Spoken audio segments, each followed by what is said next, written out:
sablay na agad eh. Oh, sablay na agad kasi yung tainga ni Pangulong Bongbong Marcos, pantao. Yung kinabit nyo, pang baka. Bukod sa malapad, hindi pa pantay. Diba? Kaya fake video talaga mga kababayan. Kaya dito pa lang mga kababayan, huwag na po kayo maniniwala sa mga DDS vlogger na to. Malinaw po na sinisira niya lang po yung presidente natin dito sa Pilipinas. Okay? Dahil again, tayong mga Duterte supporter na legit, kumbinsido naman na tayo eh. Hindi na natin kailangan i-convince ang isa't isa. Ang kailangan natin i-convince, hindi rin yung mga tanso, kasi yung mga tanso, sarado na isip niyan, bayan pa. Pero ang kailangan natin ma-convince, yung mga nasa labas, na walang pakialam sa politika, pero alam nilang naghihirap na sila, alam nilang sobrang mahal ang bilihin, alam nila yung tindi ng korupsyon sa gobyerno. Ipakita niyo yung video sa kanila. Mga kababayan, mga boss, mga sir, mga ma'am, pwede maka-like ng video natin ha. Salamat. Tanungin niyo sa kanila, kamusta tong video? Ano sa tingin mo? Tingnan mo maging reaction nila. Ayan. Tapos na yung video ni Banat Bay mga kababayan. Malinaw po ang kanyang sinabi. Yung video ay fake, hindi po totoo. Take note ha, DDS po ito si Banat Bay. DDS po ito si Banat Bay. Ha? Kaya kayong mga nag-share, burahin nyo na po yan. Dahil nakaramdam na ito si Banat Bay na baka madagdagan yung kanyang kaso, kaya nilinaw po nila na ang video ay hindi totoo. Okay? Malinaw po mga kababayan na ang video na pinalabas nila ay peke at gusto lang nila na sirain ang ating Pangulong Bongbong Marcos. Gusto lang nila ipahiya sa tao at hikayatin ang mga kapulisan na maniwala sa kanila, kaya siguro sila hindi dumalo sa SONA. Okay, malinaw po yan mga kababayan. Ha? Okay, punta naman natin itong si Mahar Luka-Lukang Bukiki. Punta naman natin to mga kababayan. To.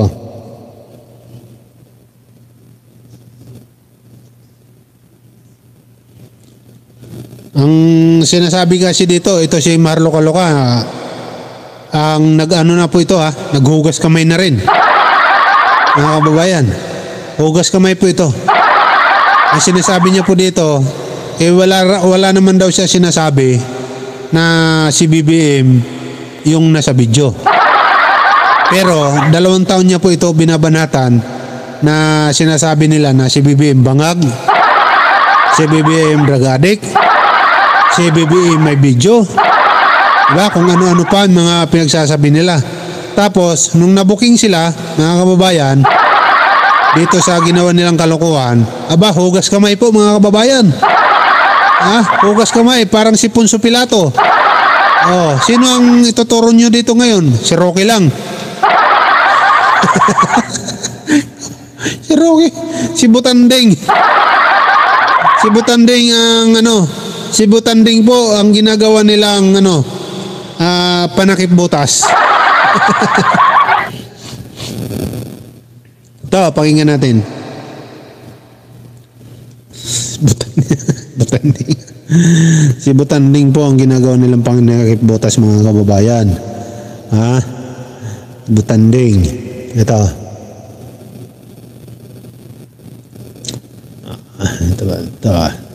Ito. Pasok, Luka-Luka. Si Butanding po ang ginagawa nilang panakibutas dito. Si Butanding po yung dito, full guy sa ginagawa po nilang kalokohan mga kababayan. Kasi si Banat Bay, hugas kamay na. Si Maharlika, hugas kamay din. Ngayon si Butanding ang presyo. Sino pa ba yun nandoon sa rally? Yun daw dapat ano eh. Yun dapat yung singilin. Tapos, siyempre, yung ibang mga nag-share na mga vlogger din, ay si tulad ni Pambansang Loyal, ay malaki po ang followers nito. Marami po siya dito na hikayat. Ang followers dito ni 100 o 200 plus kina. Ibig sabihin mga kababayan, marami po siya dito na hikayat na auto. Kaya dapat lang po ito makasuhan mga kababayan. Ito si Pambansang Loyal. Okay? Tuloy natin. It's time for you to help them. Lalo na yung mga nasa Amerika, Europa, Canada, at Forward UK. natin. Okay. Ng task force. Patalastas pa siya, no? Loka-loka. Laro ka na laro dyan. Magjowa ka naman. Wala akong... Tuloy. Sinungaling din yan si Pambansang Kopalista. Kopalista pala. Malamang talagang ano to eh. Ng task force. Task force rescue o ligtas. Task force iligtas. Mga ganyan. Whatever. 4 days before the bagyo or maybe a week before ang bagyo parating sa ating bayan ay alam na ng pag-asa. Yung isa. Ito yun. Bakit tinga lang? Sabi niya dito. Ito yun yung paliwanag dyan dito. Hello mga palangga, how are you? Good morning. Okay. Sige. Pasok, loka-loka. Teka ba, just looking at the tengang kuting, di ba? Tengang kuting ay siguro Forward natin para narinig natin ng buo. Basa-basa muna habang naghihintay kay loka-loka. President, okay, sabi ito. Sa sobrang desperado, 20 kinapulis nakabantay. nakita niyo kung gaano kasyunga-syunga, pero kasi mga kababayan. Ano ba yan? Fake we all video. know na ang tao, Saka kahit kay Bato. kapag Ering, hindi ang na patunayan. kanyang Correct? nakabels ay nasukal pala ng pera ng bayan, kahit kapunin ni Lisa, walang ano yan, walang kahihiyan. Talagang ay tumigil ni Loka-Loka, no? Talagang banat pa rin siya ng banat kay Pangulong Bongbong Marcos sa kabila ng mga ginawa nilang kalokohan, no? Kasi nga hindi pa hindi pa kasi Let's talk about kuting, baby. hindi pa kasi nakakasuhan kaya lakas ng loob eh. Let's talk about pulveron, baby. Let's talk about... Okay. Naimbag ni Rabii sa aking mga palanggang Ilocano na nandoon kahapon. Kahapon. The other day. Alright? Okay. Bakit pinagkakabalan nila yung video? Jam, salatang walang sustansya yung utak mo, sabi ni Sir Benson. Ang sabi nila, ang unang interview, yung si Sandra, okay, hindi daw nila doon sa... Ulo rin tayo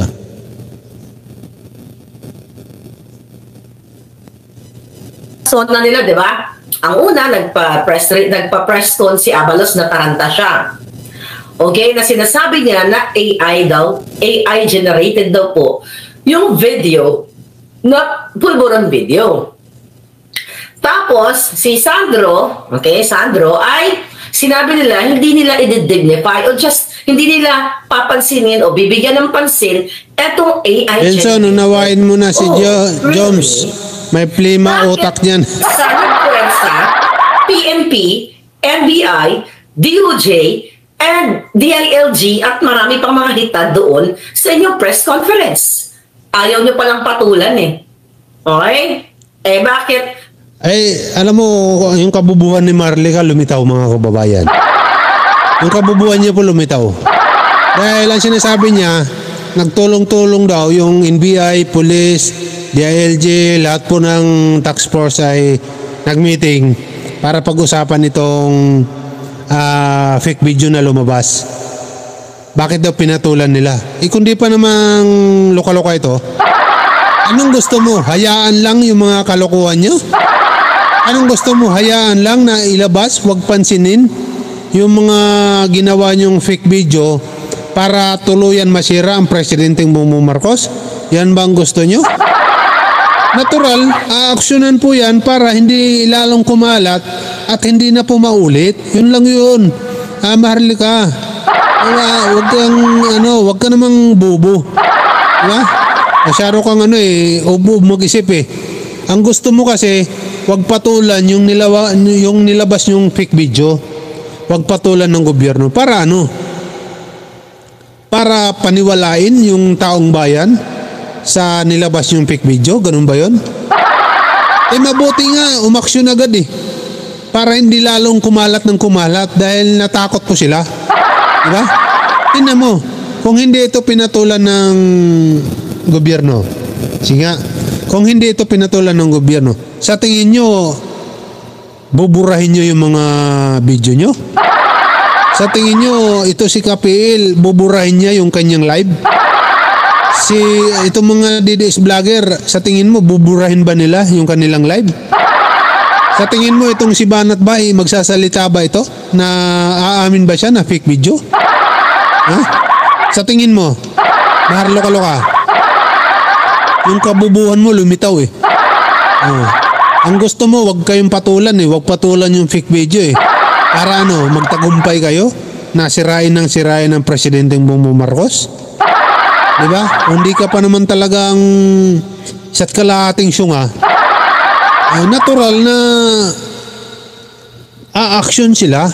Natural na a-action ng admin para hindi nga kumalat yung video. Para hindi mapaniwala ang taong bayan sa mga kasinungalingan nyo. Ganun lang kasimple yun. Okay? Tuloy mong kabubuhan mo. Nataranta kayong parang mga kinapulong yung mga pototoy. Ngayon mga kababayan, eto Abalos makinig ka. Kahapon, tataranta ka ng bonggang-bongga, okay? Na AI to, ganyan, fake, deepfake, da-da-da-da-da. Bakit yung taga-NBI, tinanong siya ng reporter, ito po ba ay AI generated? Mga kababayan, kahit balikan nyo, which is waste of time to watch them, kasi they're all Pinocchio. Sinabi nga ng NBI na malinaw na magkaiba yung tainga. Iimbestigahan pa nila lalo. Bakit daw yung tainga na fake video ay lubog ito, ganun. Samantala kay Pangulong Bongbong Marcos, nakaganon. Malinaw po, di ba? Kaya nga ibig sabihin mga kababayan, yung kinuha nyong tao dito sa fake video ay talagang hindi si Pangulong Bongbong Marcos. Pinalitan nyo lang ng mukha or gumawa kayo ng mga piloka na kamukha ni Pangulong Bongbong Marcos, di ba? Para maging magkamukha sila. Kaya lang, yung tainga magkaiba. Di sana, kinuha nyo rin yung tainga. Di ba? Sana ganun ang ginawa nyo. Gumawa kayo ng piloka na kamukha ni Pangulong Bongbong Marcos. Madali lang naman gawin yan eh. Lalo na kung sa Amerika. Di ba? Tapos, yun nga lang, mukha lang ang kinuha. Yung tainga hindi. Parang nga mas maganda. Dapat nga, walang tainga eh. Para malino sa amin. If you are a good president, you follow the ICC rules. Yun nga. Yun yung gagawin natin, election direct. Yan ang gagawin natin. Dahil ang balita po natin mga kababayan, ay yung ICC papapasokin na. Diba? Wala sasayang na yung oras ninyo. Makinig na lang kayo sa akin. Mag-enjoy pa tayo. Okay. Talaga? Ang sabi ng NBI, ay kung sinong Judas na yun, hindi ko matandaan yung pangalan niya, na hindi daw, tinanong siya, ito po ba? Mahina yung yung audio ng mga reporters. Ito po ba ay AI generated? Okay, ang sagot, ito yung konteksto ng sagot. Hindi masasabi kung ito ay AI generated. Hindi nila masasabi na AI generated. Pero during that day na nirelease ko yung video, ang sabi ni Abalos, sure na sure siya na AI generated kasi sa tenga by just looking at the tengang kuting, di ba? Tengang kuting ay sigurado siya na deepfake. Kaso, mga kababayan, okay, tingnan natin. Na baka mawala lang tayo ng konti. Okay? Lagi lang. Ba't ganito? Sabi ni Lovely dito, ang hinahabol lang dito ni Marlica, yung views, correct. Yan lang talaga po. Yung views, kaya ayaw niya tumigil sa kakapik video. Correct. Ang tainga pagbata pa, okay, pag matanda na, lumalaki kaya hindi magkapareho. Ulok ka talaga. Bubo mo. Ano yun? Pares yung ano yun, yung sapik video na yun. Bata yung tainga nun. Tapos yung tainga ni Pangulong Bongbong Marcos, malaki. Ibig sabihin, yung sapik video, bata yung tainga. Bata yung nandun. Hindi gumagamit ang utak ko. Ay, no. Bangag si Baste, nagsasabo si Digong, nagmamariwana, mamatay tao pa. Mamatay tao pa raw. Nako. Dami nagagalit dito. Sabi pa dito, usapang Sabuna. Sabi dito, Marlica, yung pulburon video, piki, yung sex video mo legit. Kaya pala tawa ko ng tawa nung pinanood ko. Di ba mga kababayan, malinaw. Tuloy natin. Ito si Luka-Luka. Ganito mga kababayan. Tignan nyo yung kanilang kung gusto nyo magsaya ng oras, you check the interview. Sabi ni Abalos na gumaganon siya kahapon ito ay deepfake. Sigurado kami deepfake ito. Tapos kinakain niya yung salita niya. Deepfake. Ganon. Patingin ka kaya, Abalos? Alam mo yung involuntary muscle mo dito? I mean, the way, yung manifestation of your ganyan, something wrong with you. I'm concerned for your health. Why don't you, Si Marlica, hugas kipay. Doctor, maybe you can explain. Anyway, sige, hindi ka bida. Pero pansin ko talaga may mga manifestations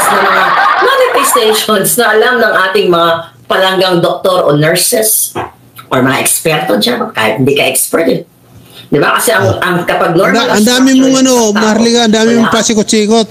Sabihin mo na yung mga nakikita ng mga kamalian ng NBI para lalong madagdagan yung kaso mo. Di ba? Ang dami mong kuda